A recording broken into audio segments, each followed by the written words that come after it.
So you want to get your feet wet and you're trying to decide what's the best beginner bike. Well, anyway, you could probably find a good deal on one of these outgoing 2012 Kawasaki 250 Ninja models. They are there's few of them left in the dealerships. They're great bikes. Kawasaki has held the 250 sport bike crown for nearly 20 years, which has gone unanswered ever since Honda left the field with their VTR 250. From 88 to 1990, that bike was produced, and they're actually kind of hard to find as well. Numbers wise, this bike is about 274 pounds. The Honda CBR 250R is a little bit lighter than this bike.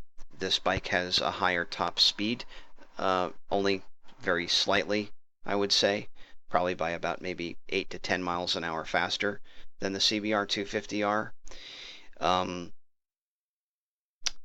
The CBR 250R is fuel injected. This older Kawasaki Ninja 250 is carbureted. It also has a manual choke. When you take the MSF course, they show you how to operate all those things. It's not very complicated. It's just a matter of flipping a few switches and knowing the starting procedure on the bike. Here's the same bike in red. I'm going to talk a little bit of smack here because I got to say this, and this has to go without saying. You know, some people say, well, what is the best beginner bike? And the only answer to that question is you have to ask yourself, what level of risk are you willing to accept for yourself? You know, some people are hardcore. They want to get into the sport. They're very enthusiastic. And those people usually progress from a bike like this to a much faster bike with a lot more horsepower very quickly. And some people won't do that.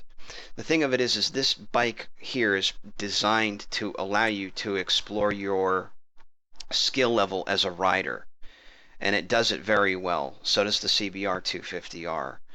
I got to throw a leg over this bike. I'm about 5'7", just so you guys could see, you know, how maybe a shorter rider sits on this. I think these bikes were lowered by about an inch or two, and just so you get an idea. If you guys want to see how this compares.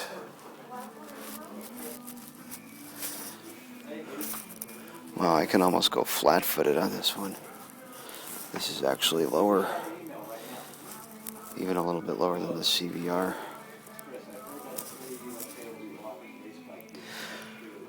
For a very short rider, this would be a very decent bike.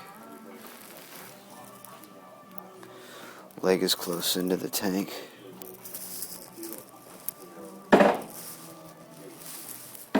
Nice. Maybe this had the lowering legs put in it. I'm wondering. So just bear in mind, if you're thinking about buying a bigger bike, just remember the riding position is a lot different, and a bigger bike is going to be a lot more athletically involving than a bike like this. These are much lighter bikes. Don't give in to peer pressure. Don't let anybody talk smack to you and say, oh, you know, you're going to outgrow that bike. Some of you won't outgrow this bike. Some of you will probably keep this bike, a bike like this, forever, just to have it around, you know?